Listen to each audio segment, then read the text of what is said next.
Carla, cara, primeira coisa que assim, por que que tu foi entrar na política, cara? Coisa de maluco, né? Pô, eu acho um pouco coisa de maluco, pra ser sincero. É, não, foi sim. Na verdade, o que aconteceu? Eu trabalho desde os 13 anos de idade. E nunca me envolvi com política, nunca gostei. Era aquele, inclusive, eu pensava assim, que só a gente com problema, ou corrupta, ou quem não prestava, que entrava para política. É o pensamento do brasileiro médio. Pensamento do brasileiro, exatamente. E aí, sei lá, sou CLT desde 14 anos, depois parei de ser contratada por CLT, porque a ideia minha era ganhar mais dinheiro, então eu abri uma empresa e normalmente as pessoas me contratavam por nota fiscal e tal. Aham. Só que assim, mesmo com nota fiscal, né, mesmo não sendo CLT, o imposto que a gente paga sempre me incomodou. Assim, por que tanto imposto e a contrapartida no serviço que a gente tem, né, os serviços públicos, etc. E sem ideia de ser direita ou esquerda, alguma coisa, nada, não tinha nada. Tinha algumas coisas de tendências que depois que eu fui começar a entender do que existe da base da política por trás, é que eu comecei a me identificar como conservadora, desde sempre. Mas eu não sabia que era direita e esquerda. E aí, um dia, indo para o trabalho, eu era gerente de projetos de uma grande empresa, e eu moro na Serra da Cantareira e trabalhava em Interlagos. Então, eu saía de casa às 6h30 para chegar às 9 no trabalho. E aquilo ali sempre me incomodou. O trânsito, aí a falta de segurança, o medo de ser assaltada. E eu escutava a CBN na ida e às 7h04 da manhã tinha o Arnaldo Jabor, né, comentário dele. Aí um dia ele fez esse comentário em julho de 2011, dizendo que a Jaqueline Roriz tinha sido encontrada. Aí colocaram o áudio dela, né, falando sobre os 30 mil que ela e o marido pegaram, guardaram dinheiro e tal. Eu fiquei, gente, mas peraí, tem até prova, tem áudio, vídeo e tudo. E aí ele fala que ela não seria cassada, porque o voto, no final das contas, era secreto. Então, o deputado ele não precisava votar e dizer que votou para cassar ou não. Eu falei, mas por que é secreto se a gente votou nessas pessoas? Por que eu não posso saber se ele votou para cassar ou não?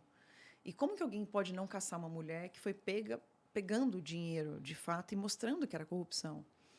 Aí eu cheguei no trabalho e tinha Facebook naquela época novo, né? Aquela coisa era meio novidade.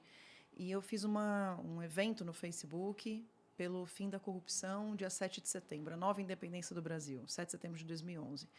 E aquilo ali, sem querer, foi tomando um vulto, assim, as pessoas foram confirmando, tal. Daqui a pouco tinha 1.000 confirmados no evento. Daqui a pouco a imprensa começou a tentar saber quem que era aquela pessoa, me pediram meu telefone. Daqui a pouco o Globo me ligou. Eu falei, nossa, foi tomar uma proporção, assim, rápida. E aí 12 cidades fizeram, dia 7 de setembro de 2011, essa Nossa. questão da sem corrupção. A Globo, inclusive, no dia 7 de setembro, falou que tinha um mar verde, verde e amarelo de pessoas indo rumo ao Congresso, né? Saindo ali da Catedral e indo para o Congresso. Brasília foi a maior daquele dia.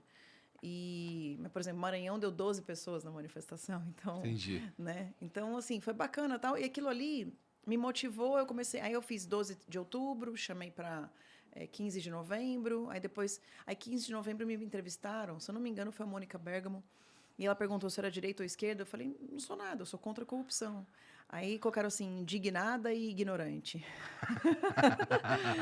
E aí aquilo ali, falei, nossa, me incomodou, né? Porque perguntava assim, mas você é a favor do fim do voto obrigatório? Ah, sei lá. Tipo assim, nada eu tinha certeza, né? Eu queria só que parasse de roubar. Como é que faz para parar de roubar? Como é que faz para melhorar a corrupção, né? Digo, melhorar de acabar. E aí, dia 9 de dezembro de 2011, que é o Dia Internacional de Combate à Corrupção, a gente fez o primeiro congresso contra a corrupção do movimento nas ruas, que aí já tinha um nome de um movimento e tal. E a gente foi indo, assim. A primeira coisa que a gente Começou meio conseguiu, sem querer, o movimento nas ruas completamente, começou meio sem foi querer. assim, totalmente sem querer. E aí a gente começou a angariar pessoas que tinham pensamentos parecidos, tinha de direita, tinha de esquerda no começo, e para fazer manifestações nas pontas. E dia 21 de abril, a gente conseguiu fazer em mais de 80 cidades, um dia que seria pelo julgamento do mensalão, porque o mensalão estava parado há muito tempo, pelo fim do voto secreto parlamentar, pela lei da ficha limpa e tal. Na verdade, fim do voto secreto parlamentar e ficha limpa, a gente conseguiu derrubar logo no começo do ano de 2012. Então, a primeira grande vitória que a gente teve foi justamente aquela que me incomodou lá no carro. Tu sente que o movimento nas ruas foi essencial pra acontecer isso aí? Olha, eu sinto. É? Com toda humildade, eu sinto. Não foi eu, né? O movimento como Sim. um todo. É, esse fim do legal voto secreto parlamentar não era uma coisa que existia. A gente começou tal, e existia lá, né? Porque dentro do Congresso você tem lei para tudo, tá? Lei para você tirar a barba deve ter. Eu não duvido. Tem lei para tudo lá. Inclusive porque tem gente que acha que o bom deputado é aquele que apresenta o maior número de projetos de lei. Não é, não. Né? Vamos É o criar cara bastante que tira a lei. burocracia. Exatamente. Então, tem lei para tudo. E aí a gente começou a divulgar bastante aquele projeto de lei e caiu o voto secreto parlamentar. Em seguida, foi aprovada a lei da ficha limpa, que foi uma baita lei, né? Que também trouxe bastante assim, recursos para o combate à corrupção. Teve uns efeitos práticos, assim, você diria? Logo de cara já é efeito prático. Aí quando eu vi que tinha como a gente mudar, estando de fora e pressionando lá dentro, aí eu procurei o Dr. Ives Gandra Martins, que foi também sem querer, eu não sabia que ele era conservador, ele começou a me falar coisas, assim como eu encontrei com outras pessoas também de esquerda, né? Mas o que o Dr. Ives me contava, me falava, né, dava essas aulas para mim, eu falava, pô, faz sentido. Isso tem a ver. E aí eu concordava com as coisas que ele falava. O que, por exemplo? Tem algum exemplo? A primeira coisa que ele me falava muito e que para mim foi importante durante os primeiros anos, Paulo, foi o fato de que eu não devia entrar para a política. Ele falava assim, você não desobedeceu. Não, aí depois eu te conto. Eu fiquei Já na primeira você já... a primeira eu desobedeci, mas depois eu desobedeci só quando ele disse que eu podia entrar. Mas assim, ele dizia, Carla, o verdadeiro atitude de civismo é você cobrar e participar da política. A gente só vai conseguir mudar o Brasil se as pessoas que hoje estão trabalhando, estão em casa e tal, começarem a pensar que a política vai te afetar da hora que você acende a luz e a conta de luz você vai pagar, até a hora que você vai dormir e da última descarga do dia. Mas uma das coisas que ele mais falava e que eu me identifiquei como conservadora foi a questão das drogas. Porque eu tinha um pensamento liberal no seguinte sentido, se todo mundo tem alguém que conhece que usa droga, ou que já usou, ou que talvez fosse legal legalizar, né? Talvez fosse interessante legalizar para pagar imposto, por exemplo. Já que eu pago imposto de tudo, eu quero que o cara pague imposto também. E aí ele começou a falar, só que assim, eu tinha aquela coisa de ouvir, mas não me fazia bem. Porque na faculdade, quando eu entrei para arquitetura, em 1997, eu tinha 17, e eu era menor de idade ainda, e os professores me ofereciam maconha, e os alunos me ofereciam maconha. Professores? O professor me ofereceu maconha. Assim, caralho, é mesmo? Encontro Nacional de Estudantes de Arquitetura, em Brasília. Era mais ou menos 1h, eu estava assim, morta de sono, a gente ia acordar às 7 horas da manhã para fazer vários trabalhos, visitar a cidade e tal. E estava uma zona o lugar, né? Muito barulho, muita música e não sei o quê. E eu fui para o professor e falei, professor, por favor, ele era o coordenador das turmas ali. Eu falei, por favor, pede o pessoal ir dormir, meu. É barraca, tá todo mundo com sono. Ou então o pessoal vai fazer barulho e ir para mais longe. Aí disse, Carla, para, meu.